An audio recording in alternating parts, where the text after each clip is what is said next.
Kamal Hassan's Thug Life may have won a legal battle for a Karnataka release at the Apex Court, but it may not have a show at all in the state. The distributor for the film in Karnataka, which has bombed at the box office in other markets, has reportedly sought a refund from the producers and doesn't want to release it in the state. The Karnataka government has categorically assured the Apex Court that it will give the film protection if the producers decide to release it in the state. And political leaders even sent a message to Kannada activists that they have to abide by the rule of law. However, there was huge question mark over whether theatres would risk releasing a film, especially after its poor performance elsewhere. It's a symbolic win, though, for the makers of Thug Life and Kamal Hassan that the right to release the film has been asserted by the Apex Court, and they didn't have to cow down to mob rule, which even questioned, remember, the Apex Court questioned the Karnataka High Court, seeking an apology from the star. So is this just a symbolic win? Joining me now, noted film critic Lata Srinivasan from Chennai. Lata, I spoke with some of those in the Kannada film industry, and they say protests are not their big worry right now, given that the government has given protection guarantees. The film's poor performance at the box office in other markets, they feel, makes it not great business to release it here now. Absolutely, Raghav, because what has happened is the movie released globally except Karnataka and across India, and the movie has not done well at all. Even in Tamil Nadu, it failed to live up to expectations. And given that the distributors in Karnataka have paid around 10 crores for the distribution rights in Karnataka, I think now it's the question of 2 weeks too late. It's already released, it's already flopped at the box office. What is the point of releasing it? Who is going to come and watch the film? In a few weeks, it'll be on Netflix.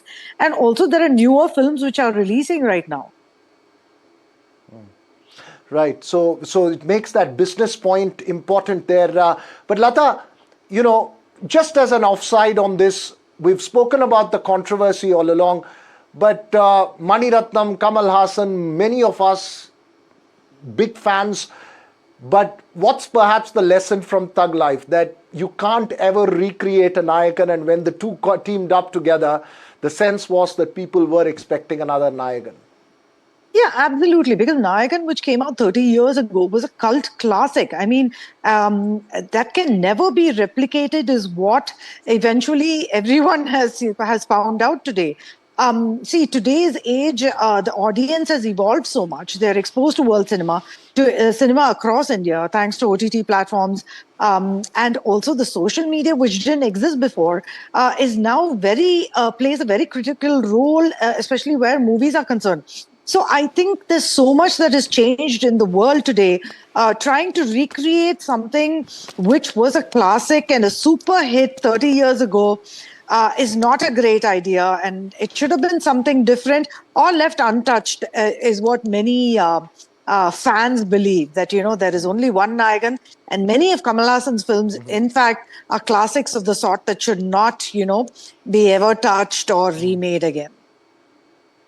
Well, perhaps the lesson is don't touch a Godfather. You've seen it, enjoyed it, leave it where it is. It's the Godfather of all movies. But just making you put on the analyst cap again a little bit, Lata, from Kamal Hassan's point of view, it would be a symbolic win that his right to release the film in Karnataka has been asserted by the Apex Court, because there were many question marks raised over the Karnataka High Court's, seeking an apology from the star. Yes, absolutely. Because Kamal always said, you know, I will stand by the rule of law. I have freedom of speech, right to express myself. And he's always believed in that. If you see him over the decades that he has been in the film industry, or even as a personality, he's always stood up for what he felt was right and said whatever he wanted to, because he believed in freedom of speech. And what the Supreme Court has done is upheld that and said he has the right to an opinion, and if somebody has a different opinion, they have the right to voice it, but they cannot ban his film, because that is the business of cinema, and that is completely different. So I think, yes, for him it's an absolute victory. Right. So perhaps one could put it that the politician Kamal Hassan and the activist Kamal Hassan has won his rights, but the filmmaker Kamal Hassan has lost its audience in Bengaluru and had to face financial losses. Thanks very much, Lata Srinivasan. You've been following this very closely, this entire controversy over Thug Life and Kamal Hassan. That's all we have time for on the Southern View this evening. News and updates continue right here on NDTV. You can catch the Southern View on YouTube as well.